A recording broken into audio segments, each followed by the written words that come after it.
Welcome to Genesis. We're going to be going through the story of creation. Right now, we're going to be starting at the creation of the world.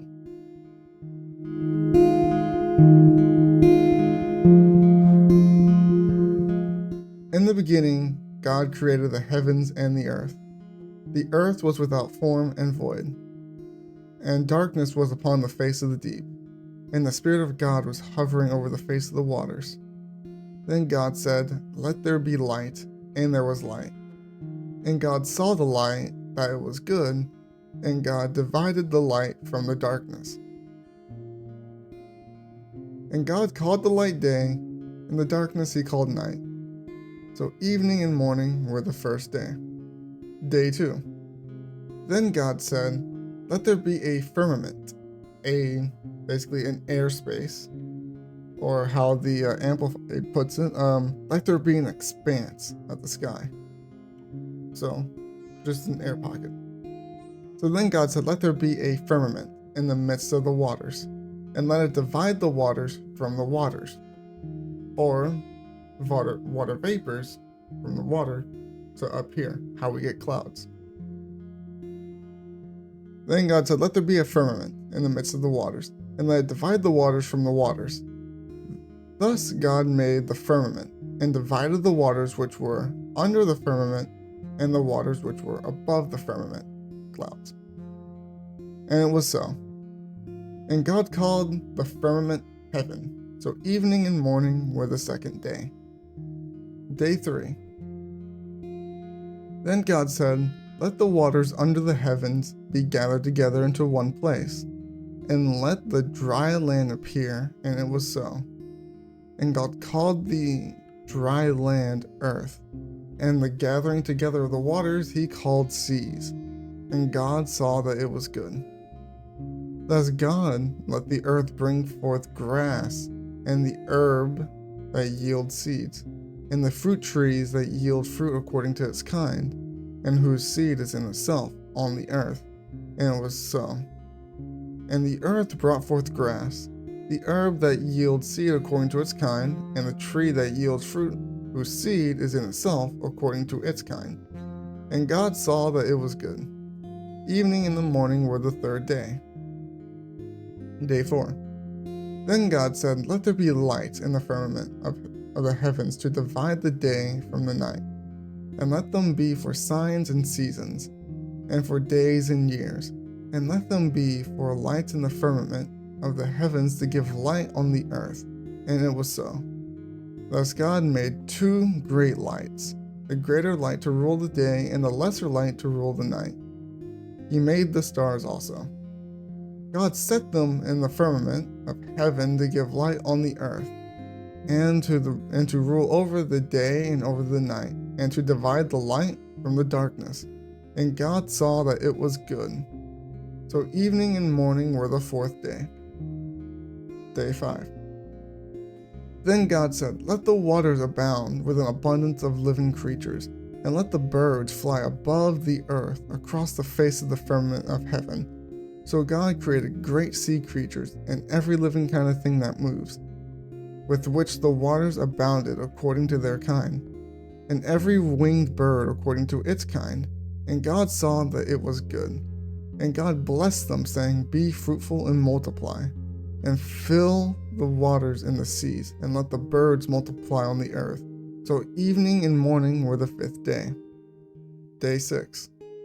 Then God said, "Let the earth bring forth living creatures, according to its kind, cattle and creeping thing, and beasts of the earth, each according to its kind." And it was so. And God made the beasts of the earth according to its kind, cattle according to its kind, and everything that creeps on the earth according to its kind. And God saw that it was good. Then God said, "Let us make man in our image, according to our likeness, and let them have dominion over the fish of the sea, and over the birds of the air, and over the cattle, and over all the earth, and over every creeping thing that creeps on the earth." So God created man in his own image. In the image of God he created him, male and female he created them. Then God blessed them, and God said to them, "Be fruitful and multiply. Fill the earth and subdue it. Have dominion over the fish of the sea, and over the birds of the air, and over every living thing that moves on the earth. And God said, See, I have given you every herb that yields seed, which is on the face of all the earth, and every tree whose fruit yields seed, to you it shall be for food, and also to every beast of the earth, to every bird of the air, and to everything that creeps on the earth, in which there is life, I have given every green herb for food. And it was so. Then God saw everything that he had made, and indeed it was very good. So evening and morning were the sixth day. Day 7. Thus the heavens and the earth and all the hosts of them were finished. And on the seventh day God ended his work which he had done, and he rested on the seventh day from all his work which he had done. Then God blessed the seventh day and sanctified it, because in it he rested from all his work which God had created and made. This is the history of the heavens and the earth when they were created, and the day that the Lord God had made the earth and the heavens, before any plant of the field was in the earth, and before any herb of the field had grown. For the Lord God had not caused it to rain on the earth, and there was no man to till the ground, but a mist went up from the earth and watered the whole face of the ground.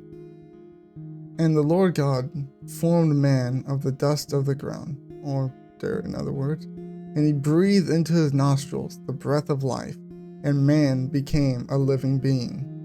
The Lord God had planted a garden eastward in Eden, where they were living, and there he put man whom he had formed.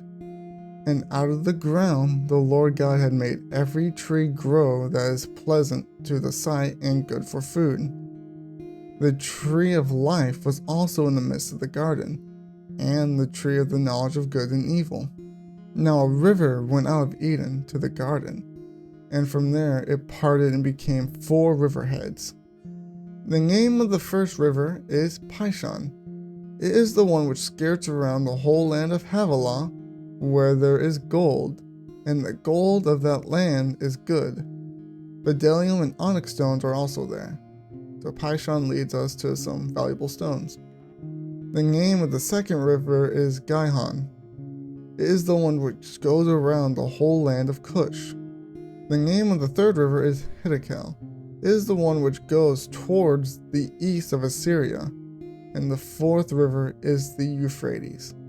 Then the Lord God took the man and put him in the Garden of Eden, to tend and keep it. And the Lord God commanded the man, saying, Of every tree of the garden you may freely eat, but of the tree of the knowledge of good and evil you shall not eat, for in the day that you eat of it you shall surely die. And the Lord God said, It is not good that man should be alone. I will make him a helper comparable to him. And out of the ground the Lord God formed every beast of the field, and every bird of the air, and brought them to Adam, to see what he would call them. And whatever Adam called each living creature, that was its name. So Adam gave names to all cattle, to all the birds of the air, and to every beast of the field. But for Adam there was no helper comparable to him. And then the Lord God caused a deep sleep to fall on Adam, and he slept, and he took one of his ribs, and closed up the flesh in its place.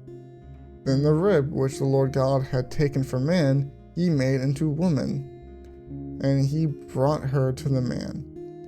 And Adam said, This is now bone of my bones, and flesh of my flesh. She shall be called woman, because she was taken out of man. Therefore a man shall leave his father and mother to be joined to his wife, and they shall become one flesh. And they were both naked, the man and his wife, and were not ashamed. See how we kind of start tying into the law here?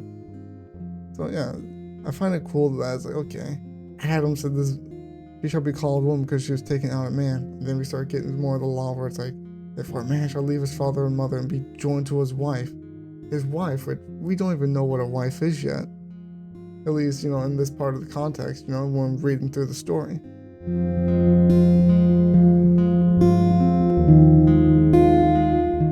Now the serpent was more cunning than any beast of the field which the Lord God had made. And he said to the woman, Has God indeed said, You shall not eat of every tree of the garden? And the woman said to the serpent, We may eat of the fruit of the trees of the garden, but of the fruit of the tree which is in the midst of the garden, God has said, You shall not eat, nor shall you touch it, lest you die.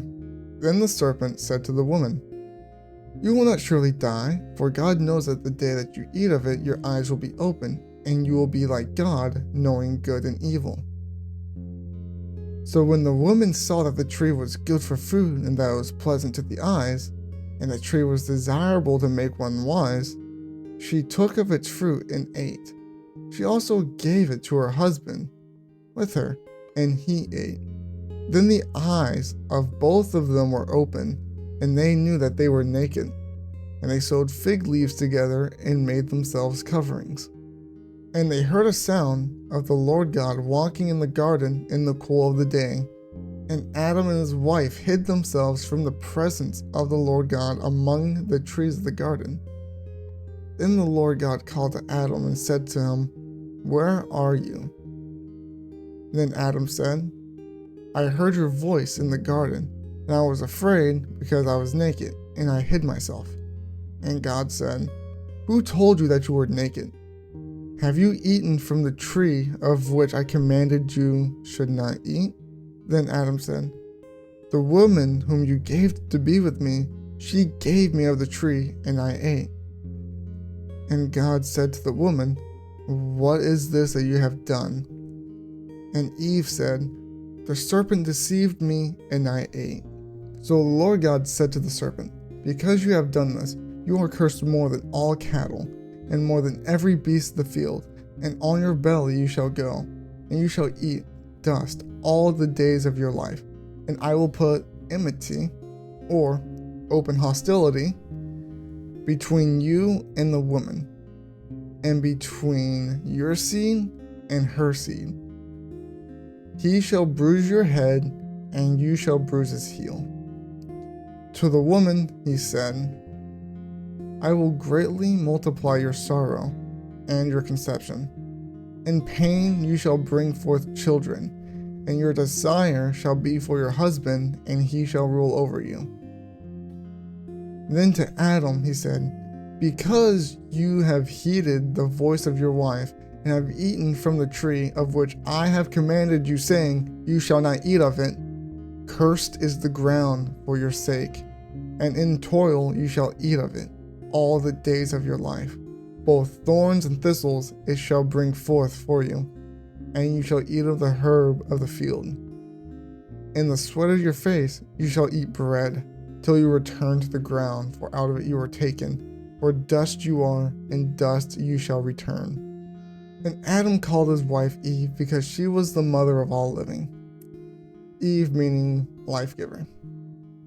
Also Adam and his wife with the Lord God made tunics of skin and clothed them. Then the Lord God said, Behold, the man has become like one of us, to know good and evil.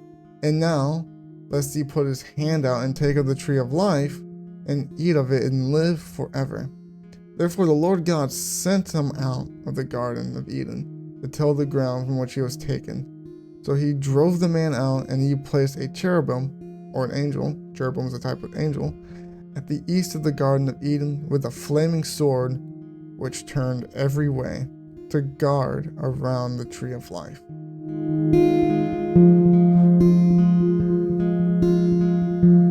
Now Adam knew Eve, his wife, and she conceived and bore Cain. And Eve said, I have acquired a man from the Lord. Then she bore again, this time his brother Abel. Now Abel was a keeper of sheep, but Cain was a tiller of the ground. And in the process of time it came to pass that Cain brought an offering of the fruit of the ground to the Lord. Abel also brought of the firstborn of his flock and of their fat. And the Lord respected Abel in his offering, but he did not respect Cain in his offering.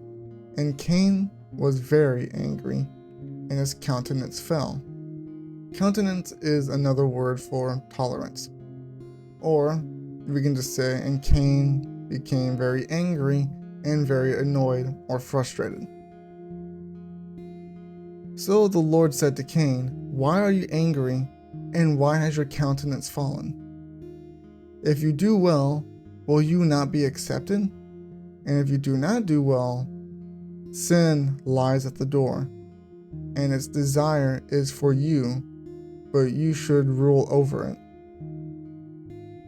Now Cain talked with Abel his brother, and it came to pass, when they were in the field, that Cain rose up against his brother Abel and killed him. Then the Lord said to Cain, "Where is Abel your brother?" And Cain said, "I do not know. Am I my brother's keeper?" And God said, "What have you done? The voice of your brother's blood cries out to me from the ground. So now you are cursed from the earth, which has opened its mouth to receive your brother's blood from your hand. When you till the ground, it shall no longer yield its strength to you. A fugitive and a vagabond you shall be on the earth." And Cain said to the Lord, "My punishment is greater than I can bear. Surely you have driven me out this day from the face of the ground, and I have hidden from your face. I shall be a fugitive and a vagabond on the earth, and it will happen that anyone who finds me will kill me." And the Lord said to Cain, "Therefore, whoever kills Cain, vengeance shall be taken on him sevenfold." And the Lord set a mark on Cain, lest anyone finding him should kill him. Then Cain went out from the presence of the Lord and dwelt in the land of Nod, on the east of Eden. And Cain knew his wife, and she conceived and bore Enoch. And Cain built a city, and called the name of the city after the name of his son Enoch. To Enoch was born Irad, and Irad begot Mehujael, and Mehujael begot Methushael, and Methushael begot Lamech. Then Lamech took for himself 2 wives. The name of one was Adah, and the name of the second was Zillah. And Adah bore Jabal. He was the father of those who dwell in tents and have livestock. His brother's name was Jubal. He was the father of all those who play the harp and flute. And as for Zillah, she also bore Tubal-Cain, an instructor of every craftsman in bronze and iron. And the sister of Tubal-Cain was Naamah. Then Lamech said to his wives, Adah and Zillah, "Hear my voice and listen to my speech. For I have killed a man for wounding me, even a young man for hurting me. If Cain, our grandfather, shall be avenged sevenfold, then Lamech 77-fold." See how the generational thing's kind of going down the line here? And Adam knew his wife again, and she bore a son and named him Seth. For God has appointed another seed for me instead of Abel, whom Cain killed. And as for Seth, to him also a son was born, and he named him Enosh. Then men began to call on the name of the Lord.